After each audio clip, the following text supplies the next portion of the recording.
বন্ধুরা, এই চারজন লোকের থেকে কখনোই কোনো সাহায্য চাইবেন না।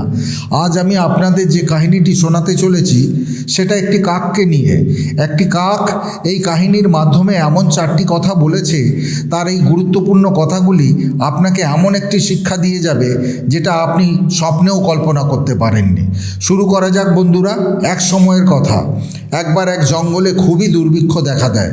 সেখানে খুবই আকাল পড়ে, কারণ বর্ষাকালেও ওই জঙ্গলের মধ্যে কোনো বৃষ্টি হয় না, এক ফোঁটাও জল পড়ে না। তাই সম্পূর্ণ জঙ্গল শুকিয়ে যায়, আর ওই জঙ্গলে বসবাস করতে থাকা সমস্ত জন্তু জানোয়ারদের, সমস্ত পশু পাখিদের কোনো খাবারের ব্যবস্থা ছিল না। সমস্ত পশু পাখিরা না খেয়েই মারা যাচ্ছিল, যার ফলে জঙ্গলের সমস্ত জীবজন্তুরা ওই জঙ্গল ছেড়ে অন্য জঙ্গলে যেতে শুরু করে। ওই জঙ্গলের মধ্যেই একজোড়া কাক বসবাস করত। এই কাকেরা এই জঙ্গলের মধ্যে দীর্ঘদিন ধরে খুব আনন্দে বসবাস করে আসছে। এই কাকের জোড়া একদিন একটি গাছের উপরে বসেছিল। কাকের স্ত্রী খুবই ক্ষুধার্ত ছিল, কারণ সে গত 4-5 দিন ধরে কোনো খাবার জোগাড় করতে পারেননি। তারা দুজনে ওই গাছের ডালের মধ্যে বসে শুধু এদিক ওদিক দেখতে থাকে আর ভাবতে থাকে কোথাও যদি কোনো খাবারের সন্ধান পাওয়া যেত। ঠিক তখন একটি শিয়াল মুখে একটি মাংসের টুকরো নিয়ে তাদের দিকে এগিয়ে আসে, যেটাকে দেখে ওই কাকের জিভে জল চলে আসে। তারপর কাক ওই শিয়ালকে বলতে থাকে, হে শিয়াল ভাই, আমি গত 4-5 দিন ধরে না খেয়ে আছি। যদি তুমি তোমার খাবারের কিছু অংশ আমাকে দাও তাহলে আমি খুবই উপকৃত হব। এতে আমার ক্ষুধার জ্বালা মিটে যাবে, না হলে ধীরে ধীরে আমি ক্ষুধার জ্বালায় মারা যাব। তখন ওই শিয়াল মনে মনে চিন্তা করতে লাগলো যে ওই স্ত্রী কাকটি পুরুষ কাকের সঙ্গে ওই গাছের ডালে বসে আছে, আর আমরা সবাই জানি যে শিয়াল খুবই ধূর্ত ও চালাক প্রকৃতির। তাই শিয়াল মনে মনে ভাবলো যে এই মাংসের টুকরোটিতে তো আমার পেটও ভরবে না, এর চেয়ে ভালো হবে আমি ওই কাককে বাহানা করে নিচে ডেকে আনি, আর যখনই ওই কাক আমার কাছে চলে আসবে তখনই আমি তাকে মেরে খেয়ে ফেলবো, তাহলে আমার পেট পুরোপুরি ভরে যাবে। এরপর শিয়াল ওই কাককে বলল, ভয় পাবে না কাক বোন, নিচে নেমে এসো, আমি তোমাকে খুবই যত্ন করে এই মাংসের টুকরো খাওয়াবো। বন্ধুরা, ওই স্ত্রী কাকটি নিচে যাওয়ার জন্য প্রস্তুত হয়েই যায়।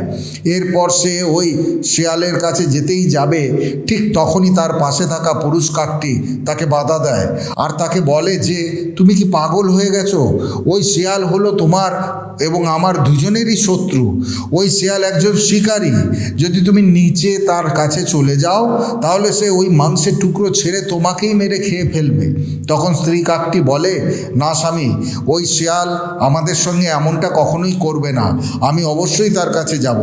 তখন ওই পুরুষ কাকটি আরও ভালো করে বুঝিয়ে বলে যে তুমি আমার কথা শোনো, তুমি ওখানে যেও না, ওই শিয়াল তোমাকে মেরে খেয়ে ফেলবে।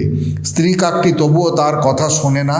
তখন পুরুষ কাকটি বলে, তুমি এইভাবে আমার কথা বুঝবে না, আমি তোমাকে একটি ঘটনার ব্যাপারে বলছি, তুমি সর্বপ্রথমে ওই ঘটনাটিকে খুব ভালোভাবে শোনো, তারপর না হয় যেও।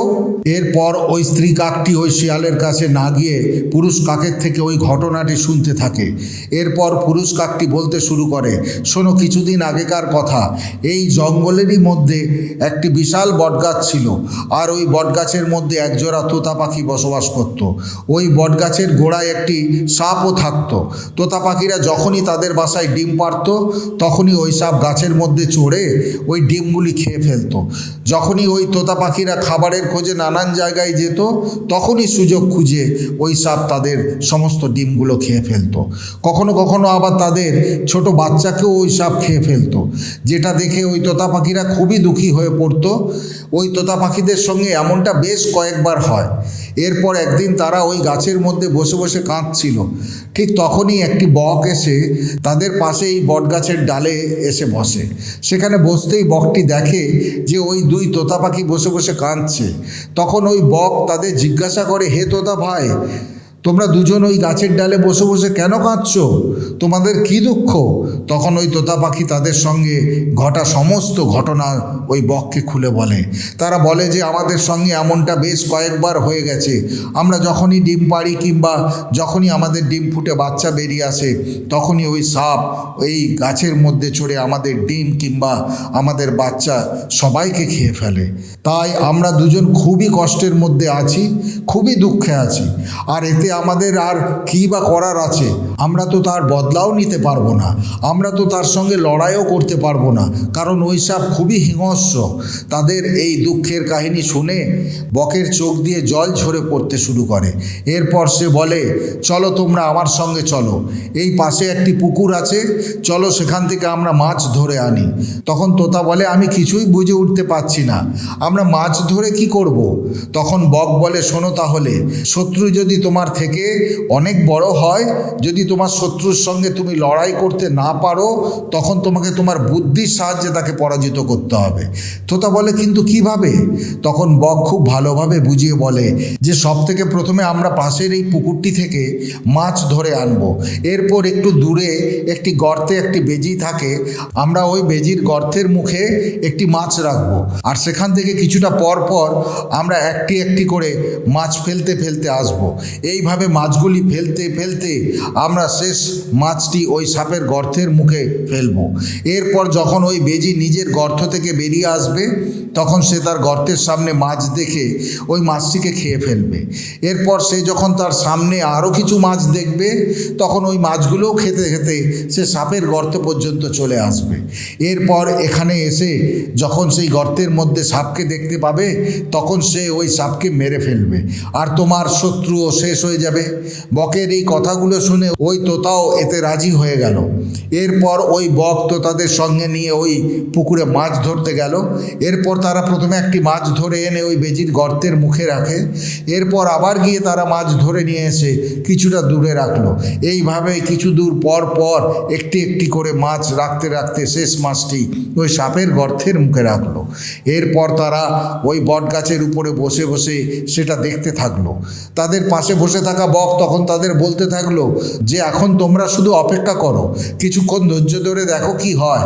কিছুক্ষণ পর বেজি নিজের গর্ত থেকে বেরিয়ে এসে যখন নিজের গর্তের সামনে একটি মাছকে পড়ে থাকতে দেখে, তখন সে উপরওয়ালাকে ধন্যবাদ দিতে থাকে। সে বলে, হে প্রভু, আপনি আজ আমার উপর অনেক বড় কৃপা করেছেন, আজ খাবার নিজেই আমার বাড়িতে হেঁটে এসেছে। এটা বলে ওই বেজি ওই মাছটি খেয়ে ফেলে। এরপর সে একটু এগিয়ে যেতেই আরও একটি মাছ দেখতে পায়, সেটাকেও সে খেয়ে ফেলে। এইভাবে কিছু দূর পর পরই সে একটি করে মাছ দেখতে পায়, আর সেগুলিকে সে খেতে থাকে। খেতে খেতে অবশেষে সাপের গর্তের কাছে চলে আসে। ওই সাপের গর্তের মুখেও একটি মাছ ছিল, সে ওই মাছটিকে খেয়ে ফেলে। এরপর হঠাৎ করে ভাবতে থাকে যে কিভাবে আমি একটার পর একটা মাছ পেলাম, সেগুলোকে খেতে থাকলাম, আর এখানে চলে এলাম। এটা দেখে মনে হচ্ছে কারোর বাসস্থান, মনে হচ্ছে কেউ আমার সঙ্গে কোনো চক্রান্ত করেছে। এখানে চলেই যখন এসেছি, তখন একটু অপেক্ষা করা যাক। এরপর সেখানে বসে বসে সে অপেক্ষা করতে থাকে। সে মনে মনে ভাবে যে এই গর্তের মধ্যে যদি কেউ থাকে, তাহলে সে অবশ্যই বেরিয়ে আসবে। এর কিছুক্ষণ পর যখন ওই সাপটি ওই গর্ত থেকে বেরিয়ে আসে, তখন ওই বেজি ওই সাপটিকে দেখে ভাবে যে মনে হয় এই সমস্ত কিছু এই সাপেরই চালাকি। আর আমরা সবাই জানি যে সাপ ও বেজি একে অপরের অনেক বড় শত্রু। তাই এরপর ওই সাপ ও বেজির মধ্যে লড়াই শুরু হয়ে যায়। অবশেষে বেজি ওই সাপটিকে মেরে ফেলে। এটা দেখে গাছের মধ্যে বসে থাকা ওই তোতাজোড়া খুবই খুশি হয়। এরপর তারা ওই বেজিকে বলে, হে বেজি ভাই, আমরা তোমাকে অন্তর থেকে ধন্যবাদ জানাচ্ছি, কারণ ওই সাপের জন্য আমরা খুবই দুঃখে ছিলাম। আজ শুধুমাত্র তোমার জন্য আমাদের শত্রু শেষ হয়ে গেছে। আমরা তোমাকে হাজারবার ধন্যবাদ জানাচ্ছি। ওই তোতাজোড়া খুব খুশি হয়ে ওঠে। এদিকে ওই বেজি যখন দেখে যে ওই তোতা ও ততি গাছের ডালে বসে আছে, তখন সে বুঝতে পারে যে আচ্ছা, তাহলে এই ফাঁদ তোমরাই পেতেছ। তখন ওই তোতা তাকে সমস্ত কথা খুলে বলে। এটা শুনে বলে, হে তোতা বোন, তুমি কি ওপর থেকে আমাকে ধন্যবাদ জানাবে নাকি নিচে আসবে? এরপর ওই স্ত্রী তোতা নিচে ওই বেজির কাছে এসে বসে, আর সঙ্গে সঙ্গেই ওই বেজি ওই তোতার উপর হামলা করে দেয়, আর তাকেও সে খেয়ে ফেলে। এটা দেখে এই পুরুষ তোতা গাছে ডালের বসে মাথায় হাত দিয়ে কেঁদে ফেলে, আর বলতে থাকে, হায় রে আমার কপাল, এক শত্রুর হাত থেকে রেহাই পেতে না পেতেই আরেক শত্রুর খপ্পরে পড়ে গেলাম। বন্ধুরা, এই কথাটি বোঝাতে গিয়ে পুরুষ কাকটি স্ত্রী কাককে বলে, দেখো, এক শত্রুর হাত থেকে বাঁচতে গিয়ে কিভাবে তারা অপর একটি শত্রুর খপ্পরে পড়ে গেল, আর ওই স্ত্রী তোতা মারা গেল, কারণ সে ওই বেজিকে বিশ্বাস করে নিয়েছিল। ভুলে গিয়েছিল যে ওই বেজিও তাদের শত্রু, এই জন্য তোমাকেও যাওয়া উচিত নয়, ওই শিয়ালটি তোমাকে মেরে ফেলবে। আর তখন সে বলে, ভুল করেও এই 4 জন ব্যক্তির কাছে কখনোই কোনো সাহায্য চাইতে যাবে না। এই ঘটনাটি শুনে স্ত্রী কাকের আগ্রহ অনেক বেড়ে গেল। এরপর স্ত্রী কাক বলে যে, কারা এই 4 জন যাদের কাছে কখনোই কোনো সাহায্য চাওয়া উচিত নয়? তখন পুরুষ কাকটি বুঝিয়ে বলে যে, সব থেকে প্রথম হলো তোমার শত্রু। তুমি যদি তোমার শত্রুর কাছে সাহায্য চাইতে যাও তাহলে সে তোমাকে কখনোই সাহায্য করবে না, বরং তোমার ওপর পেছন থেকে আঘাত করবে, তোমার ক্ষতি করবে, এমনকি তোমাকে মেরেও ফেলতে পারে। তাই নিজের শত্রুর কাছে কখনোই কোনো সাহায্য চাওয়া উচিত নয়। দ্বিতীয় হলো অহংকারী ব্যক্তি। কোনো অহংকারী ব্যক্তির কাছেও কখনো কোনো সাহায্যের ভিক্ষা চাইতে যাবেন না, এমনকি যদি আপনি মারাও যান। কারণ যদি অহংকারী ব্যক্তির কাছে যান তাহলে সে আপনাকে কিছু তো দেবেই না, তার উপর সে আপনাকে নিজের অহংকার দেখাবে। তৃতীয় হলো প্রতারক। কোনো প্রতারক ব্যক্তির কাছেও কখনো কোনো সাহায্য চাওয়ার জন্য যাওয়া উচিত নয়, কারণ যারা প্রতারক হয় তারা নানান প্রতারণামূলক কথাবার্তা বলে আর কোনো না কোনোভাবে তারা প্রতারণা করে। তারা আপনাকে সাহায্য তো করবেই না, এর বদলে তারা আপনাকে তাদের প্রতারণা দিয়ে কোথাও না কোথাও ফাঁদে ফেলার চেষ্টা করবে। আপনার থেকে সমস্ত সুবিধা নিয়ে আপনাকে ছেড়ে চলে যাবে। এতে আপনার খুবই ক্ষতি হবে, যেটা আপনি জানতে পর্যন্ত পারবেন না। তাই কোনো প্রতারক ব্যক্তির কাছে কখনোই কোনো সাহায্য চাইতে যাওয়া উচিত নয়। আর চতুর্থ হলো মাদকাসক্ত, অর্থাৎ মাতালের কাছে কোনো সাহায্য চাইতে যাবেন না। ধরে নিন আপনি কোথাও যাচ্ছেন আর আপনি রাস্তায় দাঁড়িয়ে আছেন, আপনি কোনো গাড়ি পাচ্ছেন না। ঠিক তখনই কোথাও থেকে এক মাতাল নিজের বাইক নিয়ে আসে। আপনি হাত দেখালেন, সে দাঁড়ালো আর আপনি তার গাড়িতে উঠে পড়লেন। এরপর আপনি তো জানেনই যে একজন মাতাল কিভাবে গাড়ি চালাবে। এরপর সে কোনো না কোনো একটি বড় দুর্ঘটনা ঘটাবেই। এই জন্য একজন মাতাল ব্যক্তির কাছে কখনোই কোনো সাহায্য চাওয়া উচিত নয়। হয় আপনি রাস্তাতেই মারা পড়বেন, না হয় না খেয়ে মারা যাবেন। কিন্তু এই ধরনের ব্যক্তির কাছে কখনোই কোনো সাহায্য ভিক্ষা করবেন না। বন্ধুরা, কাকের এই সমস্ত কথা শুনে ওই স্ত্রী কাক এটা বুঝতে পারে যে আমার স্বামী সত্য কথাই বলছে, তাই সে আর নিচে ওই শিয়ালের কাছে যায় না।